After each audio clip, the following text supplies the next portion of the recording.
Mr. Sammy said, opinion, there is a rate and they just not ready to show it yet, but it's getting close with the budget tables and oil coming. Frank, we're also looking for a printing of the budget. Baghdad comments on Washington's threats not to resume Kurdistan oil exports. Quote, the Iraqi government denied, on Saturday, all media reports that claimed that the United States threatened to impose sanctions on Iraq if oil exports from the Kurdistan region were not resumed.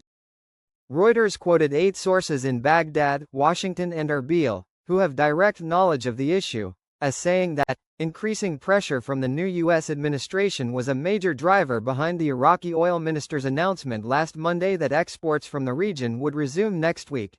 We haven't seen an exchange rate change. We haven't seen the oil pump and we haven't seen salaries, yet. The Central Bank of Iraq, CBI, has announced General Tender No. 1/2025 for the supply, installation, and operation of 65 currency counting and sorting machines for its branches in Basra, 35 units, and Mosul, 30 units. Here we have another example of Iraq spending billions to build out a state-of-the-art banking system. The $64,000 question is, when do we get to profit from these infrastructure expenditures? Expected visit of the central bank governor to Sulaymaniyah, are you serious? You're putting a new banking economic center? Why? You never have in the decades that I can remember. Why? Your rate of your currency is 1310.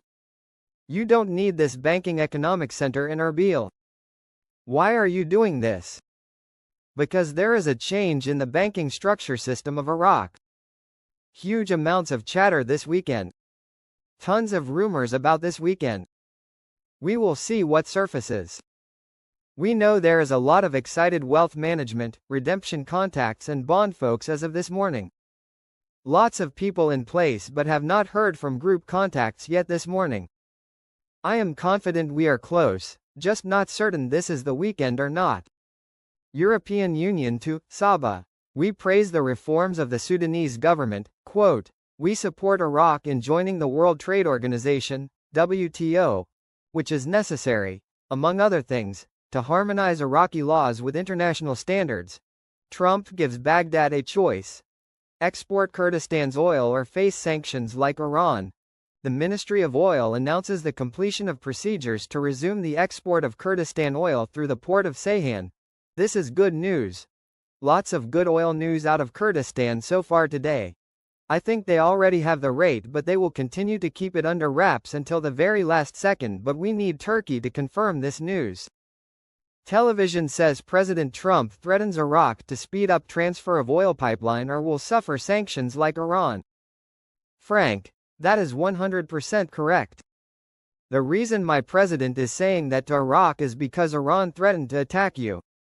Iraq is and my president is trying to speed things up so Iraq can be in a position to be powerful over your enemies.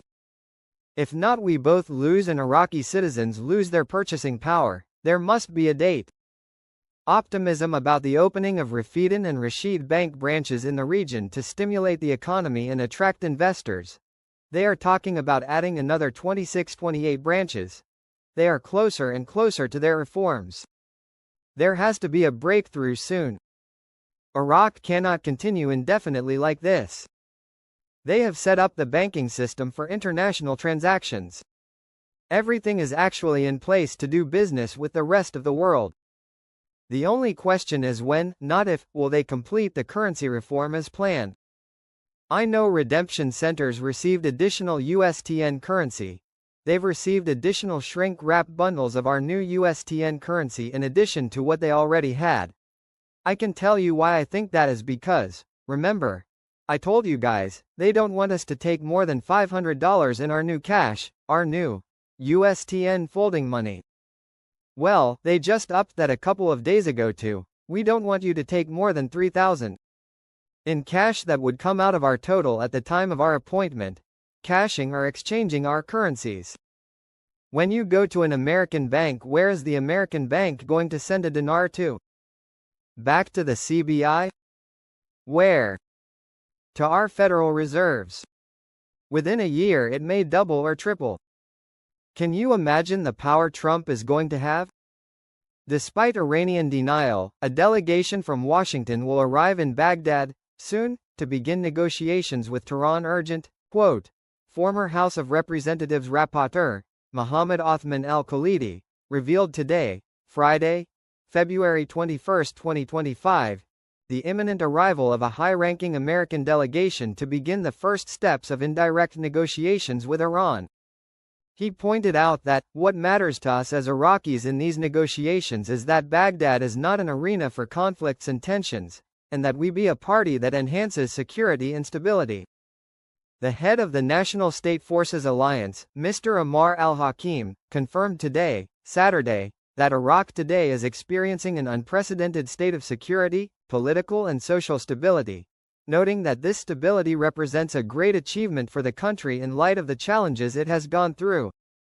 In a statement issued by his media office, received by Al-Farat News, Mr. al-Hakim stated that the Iraqi community in the United States of America was the focus of a meeting he held with a delegation from the community headed by Martin Manna, head of the Chaldean Association in Michigan, where the meeting discussed the situation of the Iraqi community in America and the developments in the political situation in Iraq and the region. Mr. al-Hakim also reiterated his emphasis that Christians constitute a qualitative addition to Iraqi society, stressing the importance of managing diversity in Iraq and investing in Iraqi components as bridges of communication between Iraq and the countries of the region. The head of the National State Forces Alliance also stressed the necessity of moderation and centrism, noting that Iraq's interest lies in containing and opening up to everyone, with the importance of giving priority to the public interest in facing challenges. He pointed out that Iraq succeeded in dealing with crises thanks to the coordination between the religious authority and the government and the cooperation of the Iraqi people. The researcher and specialist in financial and banking affairs, Mustafa Hantoush, confirmed today, Saturday, that the stability of the labor market depends on the development of the private sector in Iraq. Hantoush said in a statement to Al-Maluma agency that the Iraqi state is able to pay the salaries of employees, as it exports more than 3,300,000 barrels of oil per day at prices exceeding $50 per barrel. He pointed out that the problem is not in the salaries of employees, but rather lies in some challenges related to operational and investment expenditures, which reflects the need to address these issues seriously. He explained that the internal debt has reached 83 trillion dinars, which requires opening the field to the private sector, to enable young people to obtain job opportunities. He added that the stability of the labor market depends on the presence of a strong private sector, especially with the retirement of employees, as there will be no new appointments, warning that continuing the current situation may exacerbate the problem.